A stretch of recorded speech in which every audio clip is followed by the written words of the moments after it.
It all started a week ago. Someone put a timeout doll at our local playground. If you're not familiar, they're life-size dolls that look like children in timeout or playing hide and seek. They lean face first against the wall, hiding their faces with their hands. You only ever see the back of them. Some are handmade, using old kids' clothes, a hat, a wig, and straw for stuffing. The first time I saw one at the playground, I thought it was a real kid. So did my 5-year-old. Wanna play hide and seek? He ran right up to it, his tiny sneakers kicking up mulch as he skidded to a stop. "Want to play hide and seek?" he asked. The doll didn't move. I watched from the bench, an uneasy feeling creeping up my spine. Why isn't that kid moving? He, or she, it was hard to tell with the longish blonde curls and bucket hat, was leaned against the green plastic tunnel that Ryan loved to crawl through. Just standing there, totally still. But as I got closer, I saw it. The unnatural, plasticky shine of its synthetic curls, the pale, rubbery skin of its exposed neck. My stomach twisted. It was a doll. What kind of person put something like this here? Was it a joke? A prank? Tag, you're it! Ryan giggled and poked at it. "Tag, you're it!" "Ryan, don't touch that." Why not? I hesitated. Because it creeped me out? Because it felt wrong? "It's just a doll," I said instead. "It's called a timeout doll. People put them up for decoration." Why? Ryan frowned. "Why? I don't know." But even as I said it, my eyes lingered on the way its posture was too lifelike, the way its small hands pressed against the tunnel wall, as if it were listening. Before I could stop him, Ryan crawled into the tunnel. "Ryan, come out of there." Hi, do you wanna play? Come on! But his voice echoed back, playful. "Hi, do you want to play? Come on." "Ryan," my voice was sharp now, "come out." Can we make sandcastles? He did eventually, flashing me his big grin. "Can we make sandcastles?" I forced myself to smile. Sure, anything to get away from that thing. The doll was still there 2 days later. The after-school crowd had arrived, the playground filled with shrieks and laughter, but among the chaos, something was wrong. One child stood completely still. That damn doll. It was in the same place as before, leaned against the tunnel. But something felt different. I whipped around, expecting to see some snickering teenagers hiding in the bushes waiting for a reaction. But the only people around were exhausted parents scrolling on their phones and kids running wild. Shaking my head, I sat on the bench and scrolled through my own phone. The doll had moved. It was now leaned against the slide, its tiny hands pressing into the green plastic. I stood abruptly, scanning the playground. Someone must have moved it, right? A kid? A parent? Ryan waved from the top of the jungle gym, his yellow hat standing out in the crowd. I forced myself to relax. But we're always distracted, aren't we? Dishes in the sink, unread emails, the pull of our phones. We blink, and suddenly our child is out of sight. That's what happened to me. One phone call, one stupid, unimportant phone call. When I looked up again, Ryan was gone. Panic surged through me as I whipped my head around, scanning the playground. Ryan? Nothing. I bolted to the other side, my heart hammering against my ribs. That's when I saw it. Ryan's yellow hat. Not on him, on the fucking doll. It was now leaned against the rock-climbing wall, small hands still covering its face. Its blonde curls peeked out from beneath Ryan's hat. The world tilted. This isn't real. This isn't happening. We switched hats! I opened my mouth to scream. I spun around. Ryan stood there, perfectly fine, wearing the doll's bucket hat. I exhaled a shuddering breath and sank to my knees. Thank God, Ryan frowned. "Why are you so scared?" I pulled him into a hug, inhaling his warm, familiar scent. "Let's go home." But the swings! "No, we're leaving." I yanked the yellow hat off the doll's head without looking at it and shoved it back onto Ryan's. The moment my fingers touched it, an icy shiver ran down my spine. The fabric was damp, like breath had been trapped inside. I told myself it was nothing, just a trick of my mind. Why is it there? But as we left, Ryan tugged at my sleeve. Why is it there? The doll. It was now at the edge of the parking lot, leaned against a tree. I gritted my teeth. A kid probably moved it. Why? I didn't have an answer. We got in the car and drove home in silence. That night, I found something disturbing. When I went to put Ryan's hat away, strands of curly blonde hair fell out. Not one or two, a handful. My stomach turned. I yanked them out and threw them in the trash. Then I sat down, forced myself to breathe, and took a sip of tea. Mom! And that's when I heard it. Ryan's voice, from upstairs. "Mom." My blood ran cold. The cup slipped from my fingers, shattering on the tile. I bolted up the stairs 2 at a time. Mom! I burst into his room. Ryan was sitting upright in bed, blankets pulled up to his chin, his eyes wide. What is it? He pointed a trembling finger at his closet. It's in there. "The doll?" I whispered. Ryan nodded. No, this isn't possible. I crept toward the closet, my breath shaky. The door was slightly ajar, darkness spilling out like ink. I reached out and yanked it open. Nothing, just clothes. Relief flooded me. Then my gaze dropped. There, pressed against the back wall, was the doll. Its tiny hands covered its face, but it wasn't standing. It was crouched, as if it had been waiting. I choked on a scream, grabbed Ryan, and ran out of the room. We weren't staying here. We weren't staying anywhere near that thing.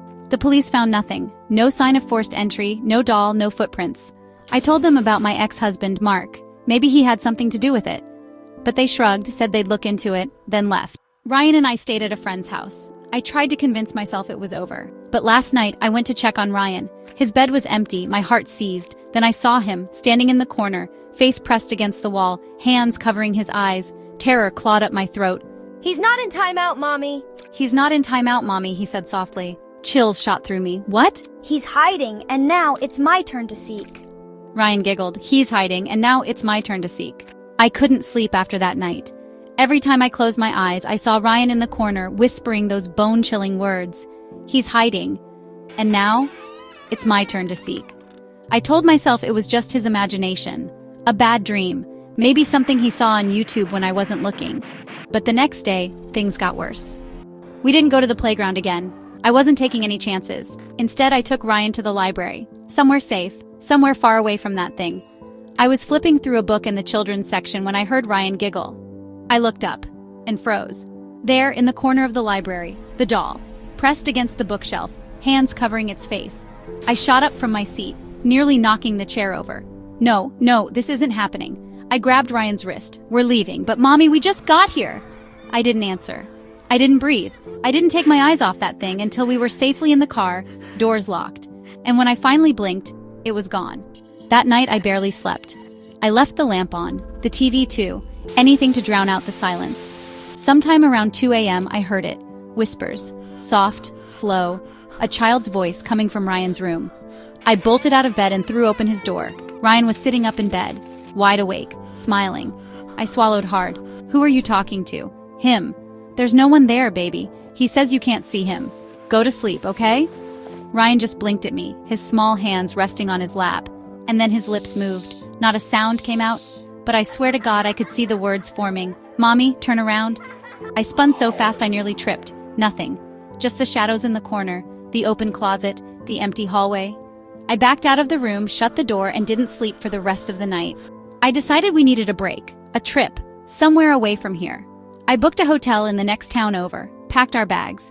By sunset, we were checked in, and I finally felt safe. Until I saw the note. A folded piece of paper slipped under the hotel door. My breath hitched as I picked it up. My fingers trembled as I unfolded it. There were only 3 words. No more hiding. A soft giggle echoed from behind me. I turned. Ryan was sitting on the bed, staring at the closet. And the closet door was slowly creaking open. I grabbed him and ran. We didn't stop. Not until we were back in the car, back on the road, back home. And that's when I saw it. The doll, standing on our porch, waiting, hands no longer covering its face. I don't remember calling the police. I don't remember the neighbors coming outside, watching as I screamed at nothing. By the time the officers arrived, the doll was gone. They didn't believe me, but Ryan did.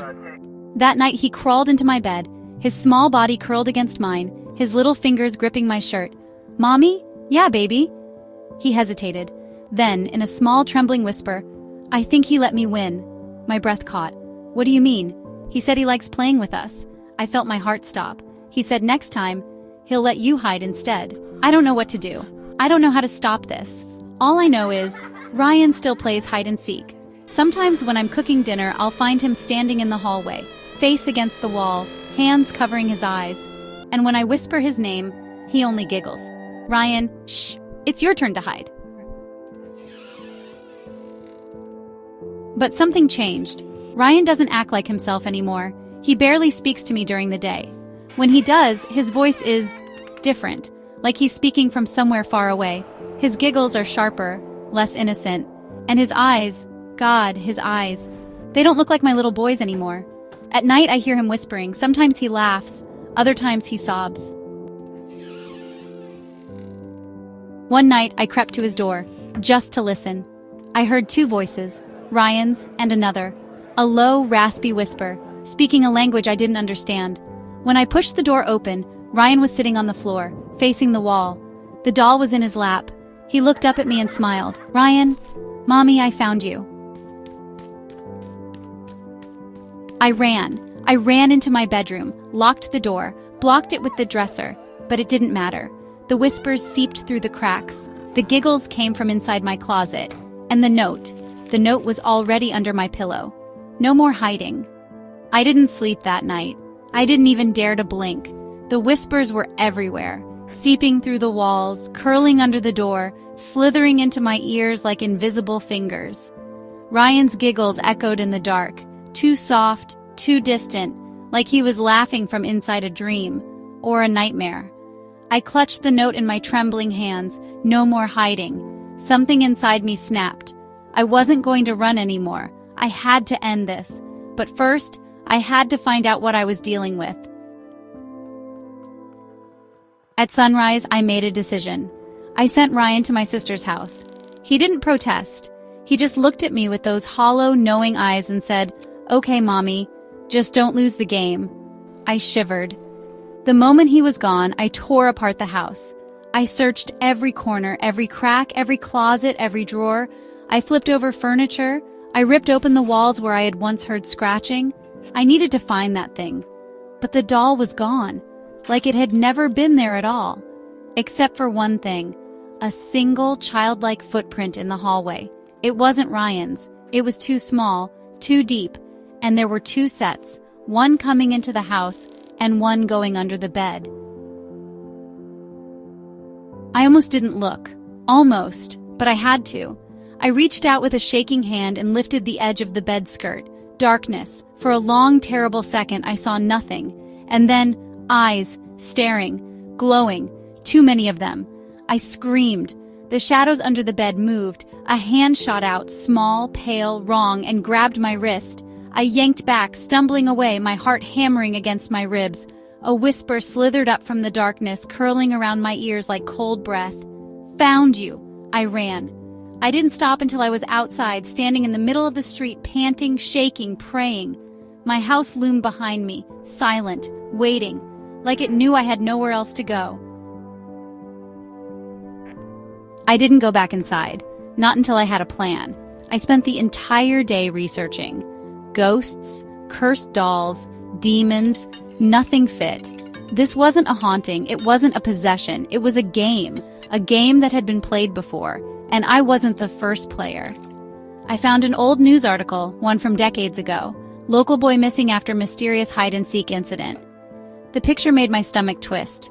A little boy, no older than Ryan, same round cheeks, same bright eyes, eyes that weren't smiling. I scrolled down. There was another picture, a different boy, from 10 years earlier, and then another, and another, dozens of missing children, different decades, same story. They played the game, and they lost. But Ryan had won, or at least he thought he had, until the doll changed the rules. I had to end it. For Ryan, for me, for every child who had ever whispered, "Shh, it's your turn to hide." That night I went back inside, armed with nothing but salt, a lighter, and a desperate mother's will. The house was quiet, too quiet. I walked down the hallway, past Ryan's empty room, past the closet door that never seemed to stay shut, to my bedroom, where the note still sat on my pillow.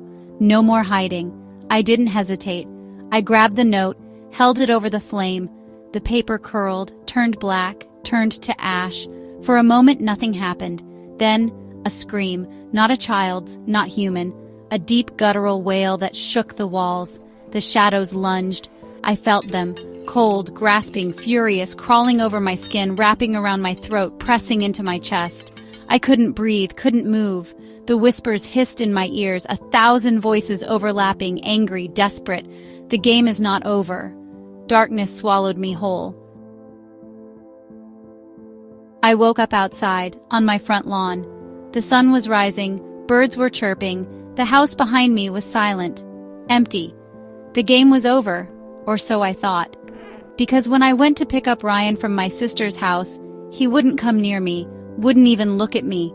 His tiny hands curled into fists, his lip trembled, and then, in the smallest, coldest voice, "You weren't supposed to break the rules, Mommy." My stomach dropped. "Ryan, what are you talking about?" His eyes, God, his eyes. They weren't my baby's eyes anymore. They were older, darker, wrong. You cheated. And then he smiled, a small, eerie, knowing smile. Now it's my turn to hide. And before I could move, before I could even scream, Ryan blinked out of existence. I searched for him. For days. Weeks. The police thought I lost my mind. My sister wouldn't talk to me. No one believed me, but I knew the truth. I had broken the cycle. But I hadn't saved Ryan. I had taken his place. Because now, when I walk past mirrors, I see him. Not his reflection. Him, watching, waiting, smiling. And at night, when I close my eyes, I hear the whispers. I feel the game wrapping around me like invisible strings pulling me into the dark. And sometimes, just sometimes, I hear a small voice giggle. Shh, it's your turn to hide. And I know the game isn't over. Not yet. I refused to believe Ryan was gone. I refused to believe I had lost. So I did what any mother would do. I searched, not just in the real world, because that's where the game wanted me to look. No, I searched in the places in between. The whispers, the shadows, the places you only notice when you're just about to fall asleep, when the world is quiet, when you feel something watching, but you tell yourself it's just your imagination. I didn't hesitate. I dropped to my knees, lifted the blanket, and darkness. But not normal darkness. Not the kind that comes from the absence of light. This was thick, moving, breathing. I reached out. The cold hit me instantly. A deep, bone-chilling cold that wrapped around my fingers, crawling up my arm, pulling, and then I wasn't in my room anymore. I was standing in a hallway, but not my hallway. The walls were warped, stretching too far, curving at impossible angles. Doors lined both sides, each one slightly open, whispering. The air was wrong, thick, heavy, like something was pressing against me from all sides, waiting for me to break. Then I saw them, the children, dozens of them, standing in the dark corners, peeking from behind doors, their eyes hollow, their faces frozen in silent screams. My stomach twisted. They weren't alive, but they weren't dead either. They were trapped, lost in the game, just like Ryan. I ran. I didn't care about the other children. I couldn't save them. Not yet. I had to find him. The hallway stretched longer and longer, the whispers growing louder, the shadows moving. Then, a door slammed shut behind me, and a voice, low, wrong, echoed through the air. You broke the rules. I turned, and there it was, the doll. No longer small, no longer a toy. It towered over me, limbs too long, fingers too sharp, head tilting at an unnatural angle. And its face, God, its face was made of pieces, small lips, small eyes, stitched together from every child who had ever played the game, including Ryan. I screamed. It lunged. Mommy! I ran down the impossible hallway, past the silent children, past the doors that led nowhere, until I heard it. I turned sharply, heart pounding, and there, a door, slightly open. I grabbed the handle, ignoring the freezing pain that shot through my fingers, and yanked it open. Inside, Ryan, curled in the corner, tears streaking his cheeks, his small hands gripping something he was hiding behind his back. Baby, we have to go, now. But he didn't move, didn't blink. And then in a soft, shaking voice, Mommy, I have to win! He pulled the object from behind his back, a doll, small, identical to the one that had haunted us, except this one had my face. I barely had time to react before the room collapsed. The walls cracked, the shadows screamed, the air ripped apart, and the doll, the real one, roared in fury. Ryan grabbed my hand. Run! We bolted. Through the warping hallway, past the frozen children, past the voices begging, pleading, warning. The exit was ahead, a sliver of light in the endless dark. But I knew. One of us wouldn't make it. I turned to Ryan, tears in my eyes. A mother's instinct, a mother's choice. I shoved him forward, hard, and as he tumbled through the light, as I felt the shadows wrap around my ankles, pulling me back, consuming me, I smiled. Because Ryan was safe. Because I had won. And then, darkness. I don't know how much time has passed, or if time even exists here. All I know is, the game goes on. The whispers still hum through the air. The shadows still watch, the doors still wait to be opened, and me, I'm part of it now, just like the others. Trapped, waiting, watching, hiding, and one day, someone will play again, and when they do, I'll be here, smiling, whispering, "Shh, it's your turn to hide."